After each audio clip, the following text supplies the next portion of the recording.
And this is part 2 of Little Live Stories 2-part pilot episode. Let's just jump right in with what I throw at Eric next. Okay, what's next for me? You're going to do Gate. Who? Gate, thus the JSDF fought there. Right. It's the anime where a magical gate opens, combining to the two worlds between the one beyond the gate and our world, set right in Tokyo. Hence the name. Yes. When the army that marches through it attacks Tokyo, the JSDF goes right back through. Japanese Defense Force, for those who don't know. Yes. See? I know things. Okay, so I'm gonna do a bit more to this than I did to DBZ. More? Yes. All right. Let's strap in. Yeah. Okay, have you ever seen District 9? Yeah, a while ago. Okay, well... By that I mean I don't remember, but... Sweet. All right, well, you'll see why I brought it up in a minute. Okay. So the movie is going to open with that same, gate open to Tokyo, magical attack, like super brief, or super quick rather. Like we're going to open with 20 seconds of, Japanese commerce and cars driving and people walking through the park and blah, blah. And then just boom, like gate happens, orcs and monsters and soldiers and dragons and evil and blah, blah. Pandemonium. And this is the first 3 minutes of the movie. Very brief. Okay, so the whole Tokyo attack takes place very quick. Yeah, like it basically, bam, like shocks the audience, like what the fuck is going on, cut. We basically cut as soon as we get Itami, is that his name? Yes. Again, he would not be named that, and on that note, where does this take place if it's not Tokyo anymore? And it's like, thus the U.S. Marines fought there or something. It's not New York, I'm sick of New York. Detroit? Yeah, because they'd care. I'm going to say Boston. Okay. It's a good city. Boston, Massachusetts. Yeah, so it's Gate in Boston, whatever. Sure.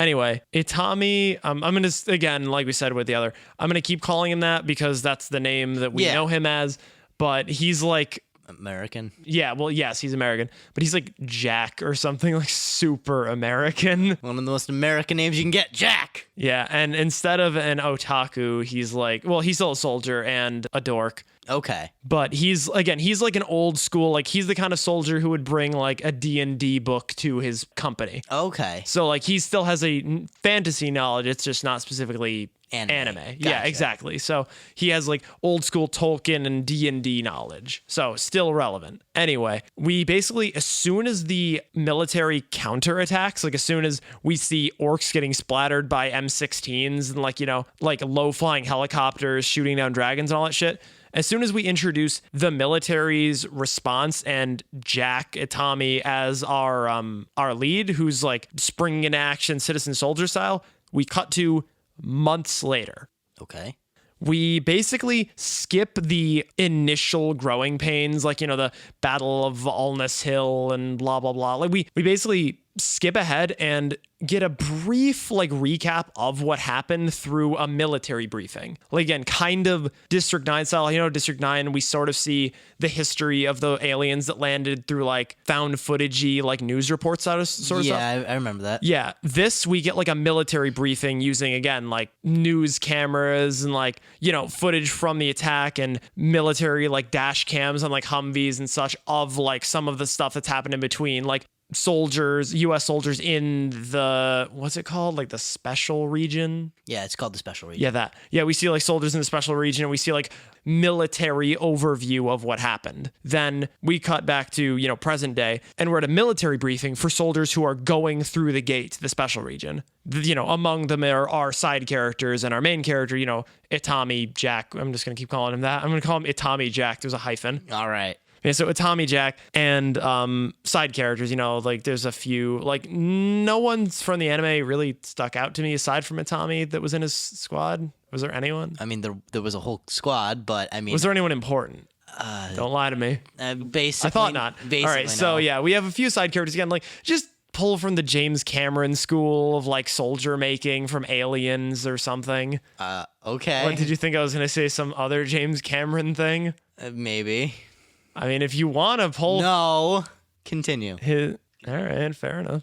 So, yeah, after the briefing, we get a very, very short introduction of these characters. Like, his gruff soldier, like heavy weapons guy, like a, female sharpshooter, some soldier cliches. It doesn't matter. Anyway, Tommy Jack is our squad leader and he's the head of this unit that's going through. And their group is to act as security at a meeting between the kingdom or the empire, whatever the hell it is, and the military, the U.S. military. So they go through and we get some brief, traveling through the world. Like we see the base at Alness Hill. I'm still calling it that, sure. And we see them like driving through rolling hills and we get that cool juxtaposition of like fantasy villages in the far background with, military Humvees and equipment and such and such. And then they get to the capital or, the main city, wherever they're meeting. The meeting goes okay. Like, it's just kind of character introductions. We meet Pina, yes. the princess. Yes, yeah. Pina. We meet the warrior princess and we meet the king and we meet her sniveling brother who will be our villain for the day. The Prince Regent, I think that's what his title is, but whatever. Him. Like we established there's tension between the U.S. military and the kingdom because it's like, oh, you killed our people at the battle. He's like, yeah, well, you were going to stab us, so go to hell. And, there's tension, blah, blah, blah. But the meeting goes okay. But partway through the meeting, we'll pull something from the anime. Naturally. As you would expect from turning an anime into a movie. Eventually. Far off in the distance, partway through the like bureaucratic or hierarchical bickering, we see a dragon. Far off in the distance, like, cause they're up in like the castle, the palace, whatever. In the distance, we can see a dragon just laying the fuck waste to a village. The king and his folks are like, oh well, sucks to be them, that sucks. Tommy Jack, however, knows, well, we have the means to deal with this. His, commander's kind of like, and he's like, we're busy, like, good for you, like, yeah, don't even think about it. And he's like, well, I'm gonna think about it. So he takes his squad, goes off toward the village where the dragon is. Interesting. So he doesn't even have like special permission to do this. He's like, fuck this, I'm doing it. I want to save some people. Please tell me that this dragon has that knockoff Godzilla theme. Did it? Yes, it did. In the anime, it had like a knockoff Godzilla theme because it was the same, like it was modeled after it. Did it? Yeah. I mean, I like Godzilla, so yeah. Awesome. So Tommy Jack drives off with his soldiers, towards the village, and the place is just getting razed to the ground. This whole bit happens more or less that happens in the anime. Like, Dragon shows up and, attacks, and the soldiers arrive and fend it off, except they arrive in the middle of this thing, not after the fact. Okay. Either way, they still, they blow its horn. Was it a horn? Well, they wound but don't kill it, so it flies away, and they save that elf chick. What's her name? Tuka. Yeah, see, I got things. Yeah, so they save her. What? Of all people. What? You added Tuka instead of the better character, Lele. I don't even remember her. Sure. Continue. Oh, wait. Which one's which? Just I think I'm combining them. There's Rory, the... No. Lele is the mage. Tuka is the elf. I thought she was also an elf. Tuka is also a mage by virtue. Okay, well. She's not a mage. Redacted because all right, I misremembered. Apologies. So they save Lele. Awesome, better character, but best character. She's in a similar position as Tuka was in the anime. Like she's alone and wounded, and like her master dude that was teaching her to be a mage was killed by the dragon. So, like, she's hard up. Like, she's beaten up and, covered in soot and needs rescuing and such. Anyway, this whole bit basically inspires the survivors to be like, these guys from the other side of the gate aren't all dicks. They saved us. And, Tommy Jack's commander takes credit for it, gives him a handshake. He's like, oh, great for you. Like, thanks. Good job, dude. Like, that was always part of the plan, wasn't it? And this starts to mend some of the bit. And Tommy Jack brings the refugees from this flamed place back to Alness Hill. The ones who will come. Like, some of them are like, no, screw you, and run away. But so he takes Lele and, no other named characters there and all that. Oh, yeah, I forgot to mention, Pina was also there too. Okay. Like, she helped, but, they win. They do more because shooting. But she is like the bridge for the special region people. Like she's the witness who was like, yo, father who is king, shit happened, they helped. Like, she is how the news gets formally back to the kingdom people. Okay, that makes sense. But yeah, she splits off when Itami Jack takes the people back to Allness Hill. And then, when they get there, there's some cute culture shocky stuff of, Lele and company being like, holy shit, a shower? Like, because, Allness Hill is like a military base and they have stuff. Like even like maybe Itami Jack or one of the soldiers is like, okay, what's that? And, Lele gives him like elf bread or, some shit. Like, so Lele in this version is an elf this time. She's not human. I think so. I mean, even just to so you're combining more or Lele. less. Okay. But yeah, I mean, elf bread was an example. Yeah. But just, so there's a little bit of like culture clashing or culture melding rather. Mm-hmm. Then we cut to the Prince Regent with bandits. He's like off doing shady deals. These bandits are the same bandits who, weren't always bandits. They were those soldiers who attacked Allness Hill months and months and months ago when the soldiers first came through to their side. And, they were driven to near madness by how much they got just fucked up by the soldiers. And they, have just unshakable, crazy ass hatred for the, Earth folks. Yeah. Makes sense. And Prince Regent guy is paying them off for something shady that'll happen later. We don't see the details, but we know something's going on. He's darkly lit and like, the bandits are scary looking. So there's some nefarious stuff at play. After that, we cut back to Allness Hill like it's the next day or some short time later.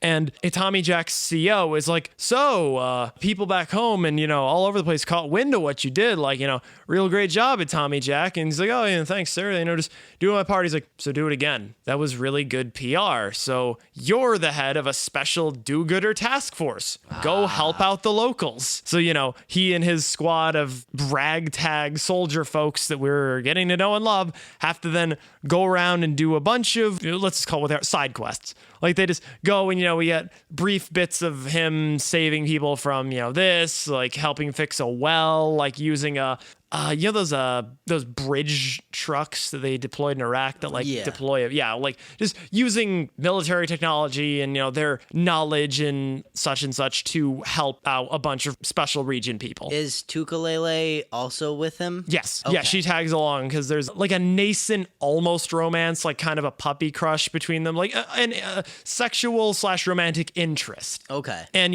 she also reveals that she is a mage. So, she's not useless. Yeah. Plus, she is actually from here, so she's their guide. Yeah. Like if they hear, oh, people in, Duck Duck Village need help, she's like, oh, it's over here. Duck Duck? You know what? I'm not gonna ask. Her name was fucking Tuka. It's all right. It's all right. I won't question it.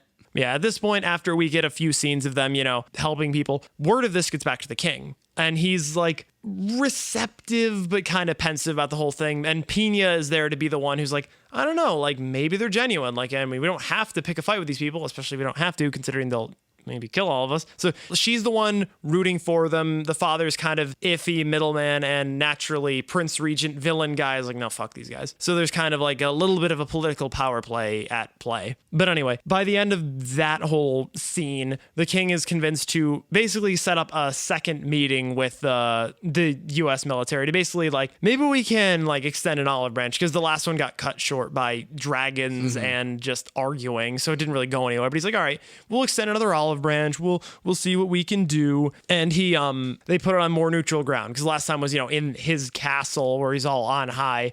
This one is being set up in one of the villages that Itami Jack helped save, or helped out at least. So, more neutral ground. There's a little bit more like character development, like Itami Jack and his soldiers doing this and that, and like ukulele or whatever, showing off magic, like, a few more scenes of this and that. And then they get to the meeting. Basically, they come to the meeting with, hands tied behind their back, like politically. Okay, we're really trying to put our best foot forward. We've been doing nothing but helping, so we'll do you a solid. We won't even like bring our big scary munitions. Like it's not like they don't have guns, but they're just basically like, instead of the Humvee with the 40 millimeter, we just brought a Humvee. So they're basically, as a show of good faith that they're meeting on neutral ground, the soldiers just don't pack heat. Is what I'm trying to get across. They're disarmed, at least comparatively. Yeah, so they're still carrying like pistols, but they're not carrying rifles. Yes, basically. Then right after the meeting gets started in truth, giant attack. Those former loyalists to the kingdom who've become freaking mad, crazy ass bandits who just want to die because, their world has been shaken, attack the place. Again,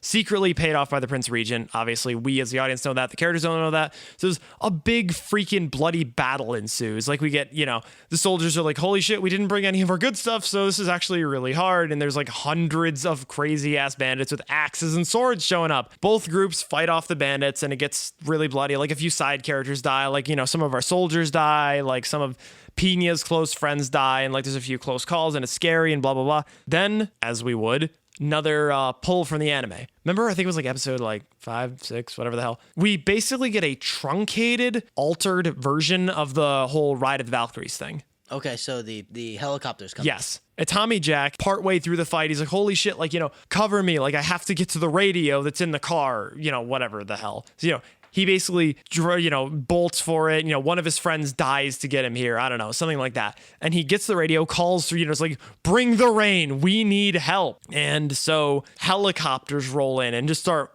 fucking murking these bandits, like missiles and, like Vulcan cannons, just finishing the bandits, like basically making sure this battle goes from a close call / we might die to fuck out of here. But the king is killed. Yeah, the king of Special Region Land. Okay. So Pina's sad that her father is dead. Tommy Jack is sad that his friends are dead and like shit got bad. But like maybe we can still have peace. Like this wasn't our fault. This was an isolated incident. However, naturally, since King Guy is dead, Prince Regent is the king now. And he's our villain who wanted this to happen. He wanted to take control of the empire so he could then use his military might to hopefully kill the people, destroy the gate, whatever. Do bad shit. Not really touched upon in this movie. He's just more kind of a shadowy Jafari like background villain, but like he's pulling strings and this worked. One of the last scenes is, him like dramatically sitting on his father's throne after he's like, like the vizier shows up and is like, oh, sir, your father's been killed. He's like, oh no, that's so sad. Please leave me with my thoughts. Lighting changes, like dolly zoom, and he just like sits down on his throne. Now he's like, like all according to plan. Like big drama. So it's not touched upon what his actual plan is. I mean, again, like maybe we could have some like expository, like again, like an assistant of his if we just need to talk about it. But like, I don't think it's quite necessary. Again, we know he is the prince. He's orchestrating stuff and he hates the Earth humans. Like there's enough there. After that, cut to a little while later. Again, like pieces have been picked up. Like a Tommy Jack is like, things are a little tense now. We can't go out saving people right now. So I don't know what to do with myself. And, Tuka Lele is like, maybe you could take me back to your side of the gate. And he's like, man, maybe we got some cool stuff there. Set up like a little bit of the cute culture shock and like set up that if there's a sequel, they'll bring fantasy shit to Earth rather than Earth shit to fantasy. Interesting. Yeah. And then blip, that's it. Huh. That's very different. Oh yeah, I mean, but I mean, there's elements. Yeah, and, no. The spirits and up there. Yeah, like, I could definitely see it occurring. It's just different. Like it's a lot of things that weren't there, but there's a lot of things that were. So it's interesting. I find it very funny that of all the things that you really kept the same, Zolza. Yep. Fucking Zolza. Which is funny because I never even got to him properly. Yeah. I just knew it. For the record. That's his name. Is Zolza. For the record, when we prepare for this, I usually will show him 5 or 6 episodes of the anime. That way he can prepare, and then I'll usually fill in the gaps with and I'll read knowledge. Synopses and blah, blah. So. Yeah. So that way he's prepared, and he doesn't watch it in full. So by episode 5 or 6, Zolza hasn't actually appeared, if you remember. No. All right. You ready for yours? Yes, I am. Okay. Today, you started me popular, we'll end you popular. Okay. James Cameron's Oh, God. The Terminator. Oh, all right. I like this one. Terminator is one of my favorites. Yeah, he doesn't love the other one. For the sake of clarification, Terminator is a movie about a cybernetic organism played by Arnold Schwarzenegger who goes back in time to kill Linda Hamilton, the mother of the future. She basically will eventually birth a son that will stop a robot apocalypse. The robots are like, holy shit, we got to stop this before it happens. So they send back a robot to kill the mother of the future. So how does this become an anime? All right. So the beginning scene is almost identical. With the skulls and the With future. the skulls in the future and Kyle Reese explaining, well, again, the name of the characters are going to be different, but again, we're not going to bother changing it because then we'll have to keep track of all the different characters' names. Naturally. So we're going to call him Kyle Reese. Kyle Reese is narrating the future. Oh, okay, cool. That's not in the movie. Oh, well, in this case, he's narrating the future. Sweet. He's narrating a bit of like what's what's going on. That text splash on screen is just now narrated by Kyle Reese. Exactly. Okay, cool. Go on. The beginning continues to be the same. The Terminator appears naked, beats up some teenagers, puts on their clothes, and then opens a phone book. We do not see what's in the phone book yet. Okay, so this is still taking place in the 80s because we have phone books? Yes. Okay, one more clarification just for style. You said he beats up some teenagers. Arnold in the movie does a little more than beat them up. Is this like a hard TV MA anime, or is it like TV 14, like he just beats the crap out of them, or does he kill them? It's TV 14, though it's not shown what he does. Okay, so it's mature, it's not like hard R. Yes, exactly. Okay, fair enough. Sorry, go on. Then the second portal opens. Out of this portal, a naked woman appears, covered in scars and bruises. She stands up slowly, looking around, seeing a cop in front of her. She not even wasting any time, knocks him out, takes the gun from the cabin, and walks away. Okay. We cut forward. Kyle Reese is having a party at his friend's house. Okay, I like it. At this party, he's not really enjoying it, to be honest. He's just kind of there because his friend invited him. His friend's more of a party animal, but he's having a party at this place, and he's basically leaving. He goes back home. Meanwhile, we cut back to Sarah Connor, and she is now in the department store, currently hiding from cops as Kyle Reese was in the movie. Mm-hmm. We don't. It's not shown how like that transition happened, but she's clearly on the run. She knocked a fucking cop out, so it makes enough sense. Yeah, she also still does the shoe checking thing. What? There's still like Reebok product placement? It's probably Unislau or something. What? It's Japanese brands. Oh, okay. But yeah, she still does the shoe checking, and it's more of a feminine clothes, but it's still basically t-shirt and jeans. Okay. Wait, does she still get like the trench coat to hide the shotgun? For style? It's more it's more of a feminine trench coat, but so it's not really a trench coat. It's more of a very long coat. Okay, fair enough. It's like Carmen Sandiego. Yeah. Then it cuts back to Kyle Reese walking home, and then he stops in front of a TV shop, seeing on the TV talking about a dead Kyle Reese. Mm-hmm. The news is talking about how this Kyle Reese was like 55 years old, and he worked at this flower shop for 20 years, and everyone loved him, and people mourn his passing. There's no images shown or anything because it was a very gruesome death, so they don't want to show that on TV. But anyway, he a little weirded out, but just keeps walking home. We cut to a brief moment of the Terminator ripping a page out of the book, putting scrolling his finger down and looking at the next Kyle Reese, crossing it out and moving on to the next one. Word. Cut back to Sarah Connor, who's now hot wiring a car. She looks at a picture of our main character, Kyle Reese, and flips over on the back with a small inscription that says, "Find him and you'll protect the future," and also his home address. So she knows his address. She does. Okay. She assumedly heads there. Mm-hmm. Kyle Reese, now arriving home, basically throws his stuff on the floor and basically goes and immediately hits the sack. Like, he's not tired of sleeping. He's just kind of like, I'm exhausted. I didn't even really want to be at that party anymore. I'm done. Then he hears a knock at his door. He cautiously goes up and opens the door, and there's Arnold Schwarzenegger. And by the way, this is Arnold Schwarzenegger. What? Yeah. We changed a lot of things, but it's still fucking There's a Arnold reason for it, because Arnold is scary no matter whether you're in Japan or America. He speaks the truth. Yeah. All right, fair enough. So it's just anime Arnold? Yeah, basically. Damn. It's just actually even younger. It's like at his prime. Yeah. It's like Mr. Universe Arnold Schwarzenegger. Nice. Yeah. So so Kyle Reese opens the door a little bit, peeks through. The Terminator, hand right through the door, right towards him. Kyle Reese manages to duck out of the way and basically bolts immediately. Like, he has no idea what's going on, but he bolts. It cuts to Sarah Connor as she's driving faster and faster down the highway, getting to the location. She takes a turn off the highway and goes into what looks to be like a pretty decent neighborhood.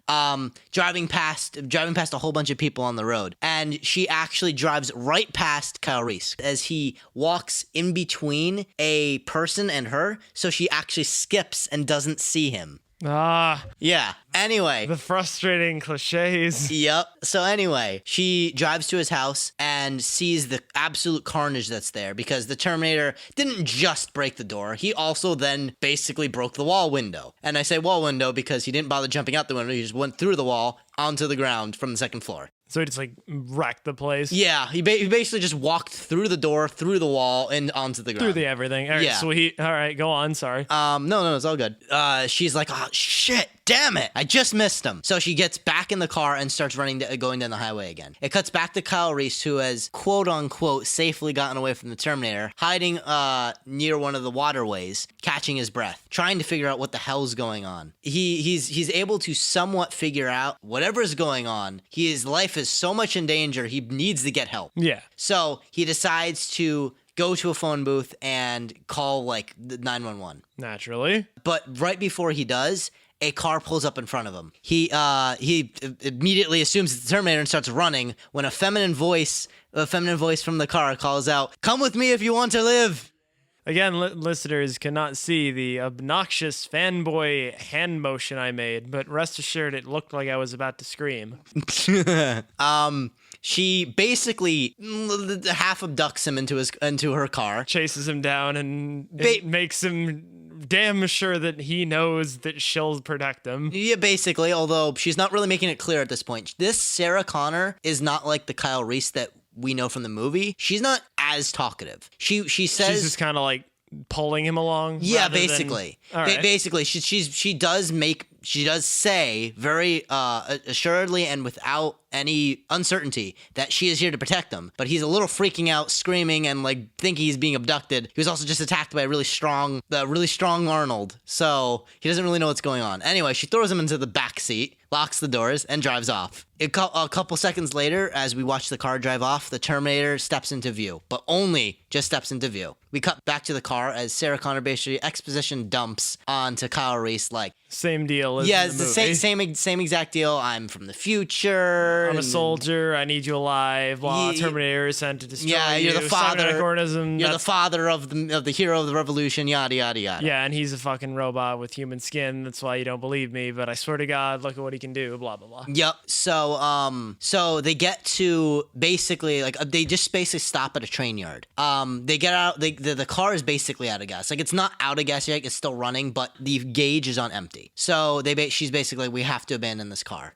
He's like, why are we just running? Why don't we go to the police? She's like, this thing cannot be stopped by the police. It's like, why? It's just a machine. I'm sure like something is up. It's like, these are no ordinary machines. And he's like, well, what about you? I'm sure you can do something. It's like, I cannot stop a Terminator alone. I do not have the capability to stop a Terminator. Within matters of seconds of her finishing saying that, the Terminator appears. However, the Terminator's not carrying anything. He's just walking towards them, slowly and menacingly. Okay. Sarah seems not to be running. She's not squaring up. She's kind of the Frozen? look. Yeah, she look in her face is less fear, more of resignation. Like, oh shit, we're caught, we're dead. Kyle starts running, and within a second, the Terminator basically flashes in front of him. Christ. This is not the ordinary Terminator. These Terminators are far more advanced. Yeah, I kind of started to get that idea during that second monologue. Yeah. Yike. Sarah does a backflip, backhands the Terminator, and the Terminator then goes flying into the train. This is no ordinary soldier from the future either. I was about to say, what do you mean you can't take out this Terminator?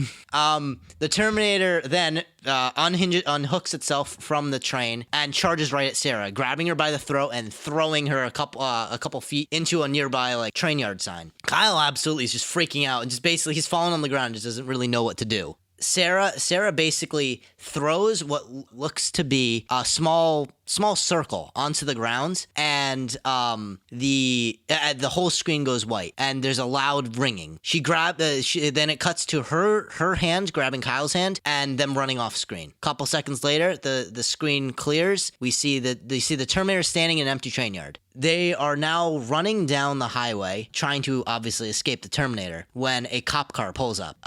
Goes to the spiel of basically, what are you kids doing out here so late? What's going on? And Hey, question then. yeah. Kids? How old are these people in this? Because in the movie, like Michael Biehn was like 30, I think, but like I think he's supposed to be late 20s, and Sarah looks about the same, like mid 20s. Yeah, we're talking high school age, like late high school age, Okay, but yeah, high sense. school age. Okay, yeah, sorry, I wouldn't be an anime without High schoolers. All right, go on. Sorry. Anyway, so Kyle starts basically again expositioning, and the cop just basically thinks they're crazy, and basically tells them to get in the car, he'll bring them home or whatever. And Sarah's having none of this. Sarah's like, I'm not getting in that car, and he's like, just come on, I'll bring you home or whatever. And then the Terminator jumps up, Terminator 3 arm cannon comes out of its arm, shoots the cop car explodes. All right. Sarah immediately whips around, reaching for what would have been a gun on her hip, realizes there's none there, grabs Kyle, and then starts running again. The next few minutes are basically them dodging between trees and things, trying to escape the Terminator, getting nowhere. They eventually end up right in front of a police station. Naturally. Yeah. I gotta ask one question. Yeah. How long has this been at this point? This is about episode 8. 8? Christ. Well, it's a 12-episode anime. Okay. I wanted to make sure this wasn't one episode, or I needed to clarify. Yeah, I'm sorry for there has been breaks in between. I just kind of felt it was unnecessary when the breaks I just had to know for clarification. Yeah. All right. They arrive in front of the police station, and the cops are basically like, what the hell is going on? What's blah, blah, blah, blah, blah. Terminator throws a car through the police station door, and all the cops are like, oh my God, get the guns. We got to start doing this. Gunfight ensues, which is basically Terminator just being like, bullets. What are bullets? As the movie, Terminator wading through cops. Yeah, which is, this time it's even more of a bloodbath. Fair. The Sarah Connor basically takes Kyle and goes behind the building and basically looks at him and be like, the back of my right thigh, I want you to pull it open. And he's like, the fuck? What? And she's like, it's currently stitched. It's currently stitched together. I want you to pull it open. And he's like, I don't feel comfortable. He's like, do it. And he's like, oh okay. I'll do it. And she pulls down her pants just a little and just show on her thigh, there's a stitch mark right there. The stitches are gone, but the wound is closed and has holes like there was a stitch there. So is she a Terminator? No. He pulls it apart. It reveals a small box about the size of your index finger. She grabs it, unfurls it. Small gun. Okay. So I want to just highlight that for a very long time now, probably since middle school, Jared has had this crackpot idea to have a character in the Terminator universe swallow and or like surgically implant a gun into themselves to then bring back, because they ingeniously in the movie are like, oh yeah, nothing dead'll go. So and then yet a Terminator made which of is liquid just wrapped, metal. Yes. Or even just a regular Terminator just wrapped in fake skin is able to go. The skin is not fake. Okay, fine. It's real skin. Either way, it's covered. I just want to. There is precedent. He has wanted to talk about this. Fucking Wolverine could go through that goddamn thing. You're not wrong. Yeah, he has wanted to talk about this for a fucking decade, and he finally got his chance. I have an outlet. I have absolutely let this happen, and I apologize. And now you're all suffering for it. Honestly, anyway, that's pretty cool. Yeah. So she pulls out the gun, unfurls it, points at the Terminator, massive plasma blast right at him. He goes flying, like we're talking out of sight flying. She then takes says to Kyle Reese, get in that car, pointing to the police car. It is like, set in the back seat. I'll be right with you in one moment. She then runs away from Kyle Reese towards the direction where the Terminator went. Kyle does as he's told as we pan back to Sarah, who is now coming over the hill, looking down at the Terminator, who's not really smoldering, but in a pile, like in a smoldering pile kind of thing. Like there's ash around him. There's a streak line that leads towards him. So he's like DBZ crashed through a wall, like through the ground. Yeah, but he's still in one piece. Yes, he's still in one piece. Okay, though his right arm is smoldering. Like there's nothing wrong with it. It's just like you can actually in a couple seconds now see he is made of metal. She aims another shot, but right before she actually fires, he picks up a rock, throws it, hits the gun, knocks it out of her hand. It goes flying in the direction of Kyle Reese. Ooh. So now, because she doesn't know where the gun went, she basically gets into what amounts to is a low-level DBZ fight with him. She's like basically dodging all over the place, hitting him. The Terminator moving slow and calculated. Every time the Terminator makes an attack, it connects, but she just has tenacity and she's just not going down. Kyle Reese tentatively comes out of the car, grabs the gun, trying to be like what am I supposed to do? Like, he's trying to summon the courage to actually do it, but also like what would I do? I'm useless here. This girl from the future has so much power and ability, and that this machine can basically teleport. I don't fucking know what's going on. But he resolves to go help. So he runs over off screen with the gun in hand over to the fight that's currently going on. Sarah has by this point been beaten to the ground. She is on one knee, like right arm is completely bloodied, unworking, and she looks up at the Terminator, scowling. Terminator readies a fist to basically punch her through the face. Another plasma blast right at the Terminator's head. Again, like you can actually see for a fraction of a second as the frame kind of slows, as his face melts right where the plasma blast hits, revealing the metal. But it's only for a second as he then goes flying away. Kyle then takes Sarah's hand and says, "We have to get out of here." Sarah, not really arguing, agrees. They get in the car and drive off. That's a nice little character arc right there. Yeah. A little neat and tidy little Kyle Reese story. Anyway, they get in the car and they're driving for quite a while. Like it's shown through basically snippets that they're swapping driving. They're basically just running. They're getting far away from Tokyo, far away from everything as they can. They end up in basically a factory town where they basically pull off the road and they're basically like, all right, this is where we're gonna stay for the night. And they go into the factory, which as it appears to be abandoned, to find a place to sleep. Once they get to they're on the second floor. They're looking around for like where they're just gonna like hide out for a minute. They hear the door open, and Sarah's like, "Oh, I don't think I have the strength to fight him a second time." And Kyle's like, "There's got to be a way to beat him. There has to be." And she's like, "There is one way. All the Terminators have an automatic deactivation switch, but it's heavily shielded." Oh, that's convenient. Where is it, oh Sarah? Right in their chest. That's a bad place for it. Yeah. Sweet. And she says she opens her hand and shows the plasma pistol to Kyle and says that if he unhinges the bottom pin, it can turn into a bomb. A single giant plasma blast bomb. And if she doesn't have the strength to pull it right now, she's going to save her strength for the last moment, but she'll do it. Kyle insists that it's a terrible idea, that he should be the one to do it. Kyle, forgetting that he is the father of the future and all that shit. Yeah, but a lowly human. Yeah.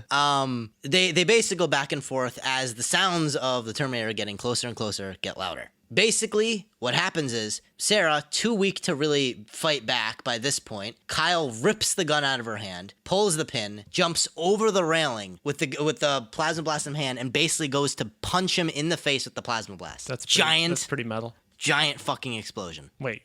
Kyle.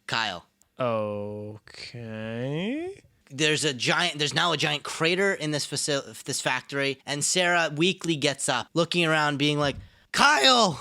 The Terminator is now partially broken. It's missing its legs and one of its arms. Its now core is now visible, and it's basically showing it's a complete robot now, except for left half of its face still has some skin, but it's all robot-y and messed up and scary and like the end of the movie, but with some Arnold still on it. Yes. Word. It weakly starts walking towards Sarah with Kyle now dead. It's basically its target has now switched over to Sarah, and Sarah, with the last ounce of her strength, basically moves really fast, flips over the Terminator, punches the deactivation switch in the chest of the Terminator, and the Terminator slowly shuts down.